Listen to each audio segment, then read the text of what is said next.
Hello, my name is Warren E. Freeman Jr. here with Warren's Vlog. I don't really have a lot of structure to these videos anymore. I kind of just post random shit when I feel like it. I don't know how long this video is going to be. There's a lot of shit I want to talk about, but I'm not going to ramble on too long because I have to get up for work in the morning. But the first thing I want to talk about is the lack of build to Survivor Series this year. The WWE has really been putting a lot of focus on these international shows. Super Showdown.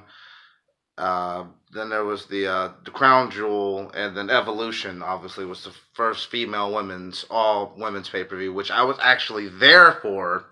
I was in Long Island for that event, and the Evolution event was really good. I'm not going to get into the whole political bullshit of Crown Jewel and them having it in Saudi Arabia because I really don't do politics. I really don't care. But the point is, the WWE has really been focusing on these, like I said, the international shows and then the Evolution show. So after Crown Jewel was over, I felt like WWE Creative was like, oh shit, we got to build to Survivor Series in 3 weeks. So let's just book the champions against each other and just go from there. So like that's why I feel like this Survivor Series is probably the worst build. Not just the Survivor Series, just the worst build to any pay per view show ever.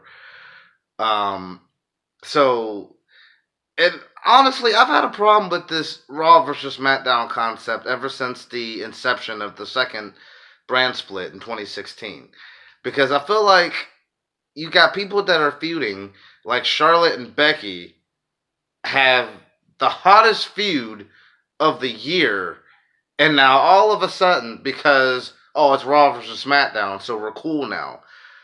Same thing with Braun Strowman and Baron Corbin.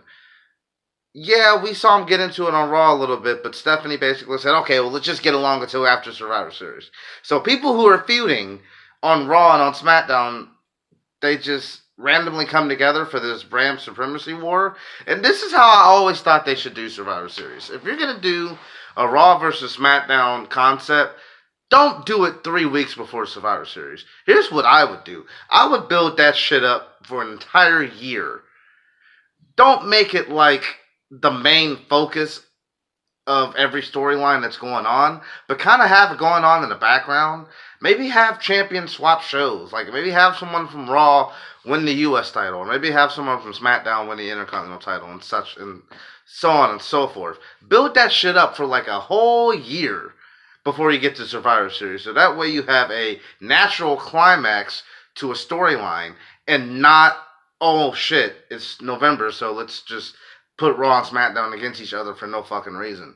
It's the same problem with like these, and I've complained about this before. These stipulation pay per views like Hell in a Cell, Elimination Chamber, TLC, Money in the Bank. Money in the Bank kind of makes sense, but it's like you're forcing a gimmick that shouldn't be forced. It should be naturally created.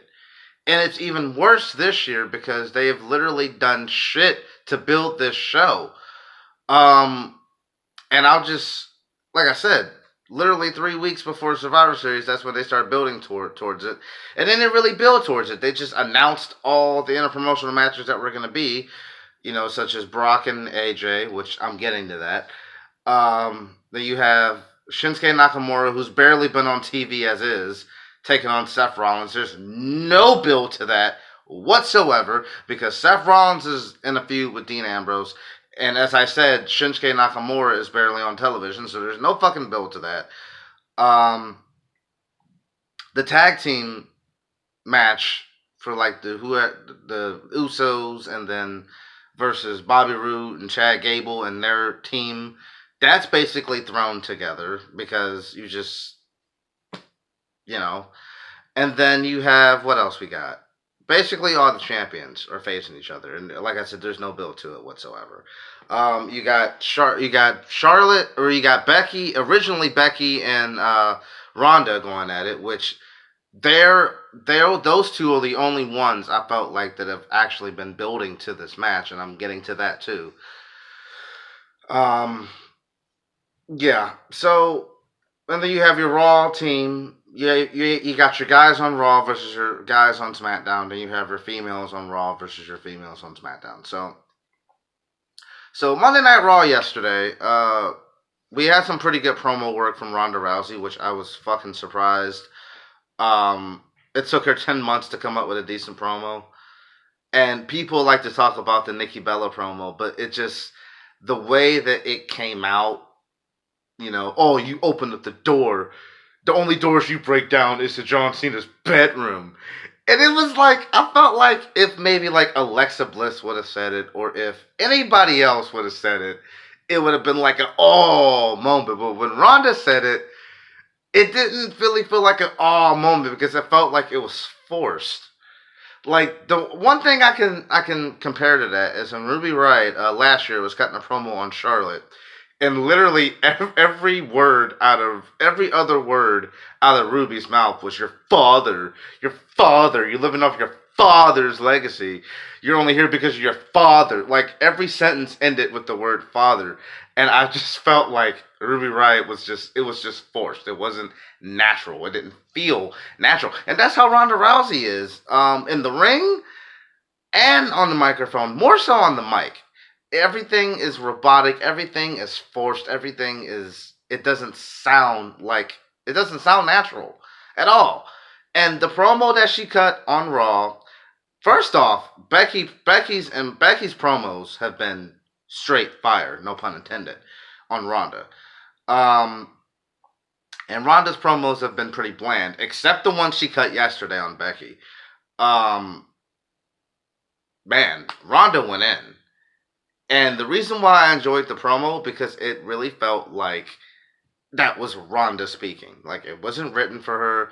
She didn't have a fucking one of those things the news people read, teleprompter or anything. It felt like she was going off the cuff. The part of the promo where I felt like it was orchestrated was when she was talking about how Becky calls herself the man and that's a disgrace to the women's revolution. I felt like that was written in for her. But even with her delivery, even if that's the case, her delivery was perfect. And then I just mentioned Ruby Wyatt. Ruby Wyatt could cut an amazing promo on Natalia. It's amazing how you could make something insignificant as Jim Anvil's sunglasses meaningful. Like that's so Ruby could have got promo. Raw ended in chaos with Becky. Well, Alexa Bliss was announcing who was going to be on her team, and then Titantron showed Becky Lynch attacking Ronda Rousey in the locker room with the disarmer. So then Becky comes out by herself, and this is something else that bothers me. Why is it when you have a wrestler or an intruder or somebody who's not supposed to be there, why the fuck do they get music? I don't. I know it's petty. I know it's trivial, but it bothers me. They do this shit all the time, and I know I've talked about it on this channel numerous times.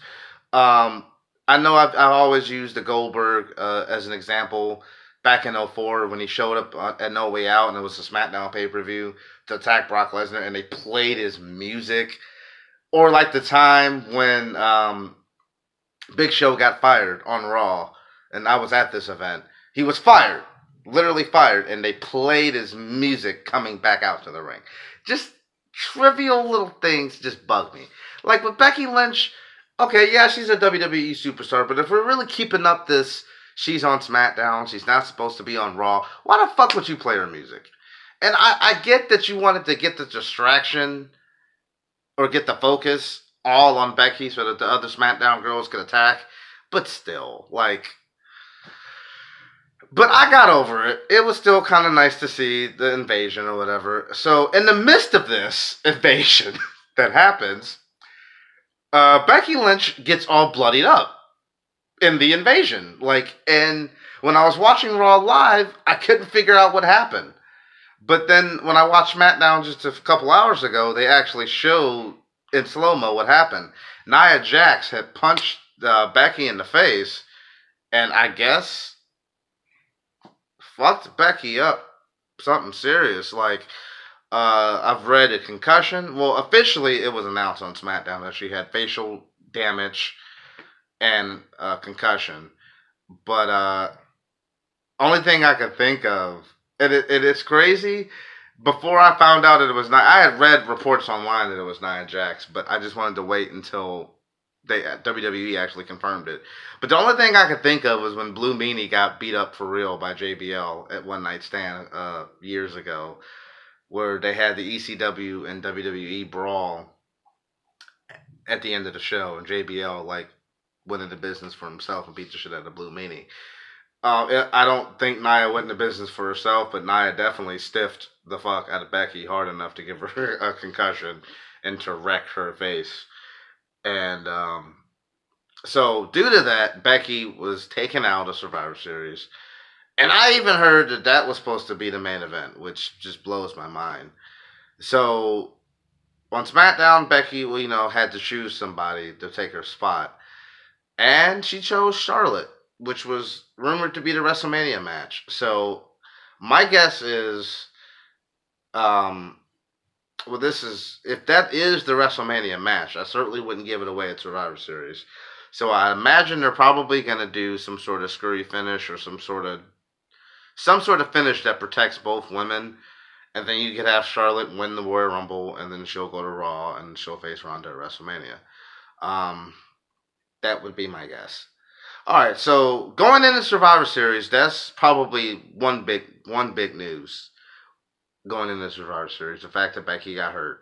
So then, uh, Daniel Bryan wrestles AJ Styles for the WWE title on SmackDown tonight, and Daniel Bryan turns heel, kicks AJ in the balls, and then does the running knee and wins the WWE title on a go home show. These motherfuckers really want us to watch Survivor Series. I have never in my life, seen a championship change hands on a go home show to a pay per view. See, WWE know they done fucked up. They know they done fucked up by putting all the focus on these international shows, putting too much focus on Evolution. And let me get back to that for a minute. They even they put so much focus on Evolution that they had the guys talking about it. You had fucking Braun Strowman coming out to the ring talking about Evolution, and I really hope Alexa Bliss does well.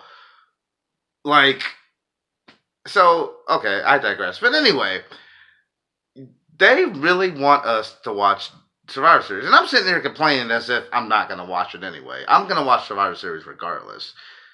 It's been plenty of shows when the bill was horrible and it turns out you got a good show. But I have never in my life seen the WWE title or any world title change hands on a go home show right before a pay per view. That is just retarded to me. And now I'm worried because you got Daniel Bryan and Brock Lesnar. Brock Lesnar is not the safest guy to be in a ring with, and Daniel Bryan is not the healthiest guy to even be wrestling. So it's kind of a recipe for disaster. I really hope that that match goes well. I hope that Brock takes care of Daniel Bryan, and I really hope Daniel Bryan doesn't get hurt. Um, so yeah, I feel like this is WWE's desperate attempt to get people to watch the show to change the world title. Um, and and I should have saw it coming because Corey Graves kind of gave it away when he said, well, last year when AJ won the title, he beat Jinder Mahal, and it was originally scheduled to be Jinder Mahal versus Brock Lesnar. So history could repeat itself, and history sure as shit repeated itself. So Daniel Bryan's the new WWE champion. He's a heel, but he's the champ, and he's going up against Brock Lesnar Sunday. So I'll give a quick prediction of all the matches. I don't have them written down, but I'm just gonna just kind of go off the cuff here. I'm predicting Brock Lesnar to win because he's not doing jobs, and now that AJ got screwed out of the title, I can totally see AJ coming in and costing Daniel Bryan the match. Same thing with Shinsuke Nakamura and Seth Rollins, which is gonna be a fantastic match, even though it doesn't have any build. But again, I can see Dean Ambrose coming in and getting involved with that too. So, and I'm sure that's going to be something I complain about because that's two of the same finishes on the same show. Um, so maybe I won't even complain about it because I'm expecting it. The Usos, I feel like are going to go over. And I just feel like there's just more star power on the SmackDown team than there is the Raw team in that match. For the women, I feel like let's go with. I'm just taking a shot in the dark here. We'll put the Raw women over. Or you know what? No, we'll put the SmackDown women over in the SmackDown elimination tag team match. And then I think that the Raw team is going to win the Raw tag team match only because I don't can't think of anybody that's going to be able to take out Braun Strowman unless Baron Corbin turns or something like that because he is the captain. And yeah, eventually I might get back into doing my videos again, like structurally by episode and shit. But honestly, I haven't really felt that motivated by the product to do that. So randomly, I'll just every so often I'll just post a video of how I feel about things in the WWE right now. So this has been Warren's vlog, unofficial episode. I'm going to bed. You guys have a wonderful night.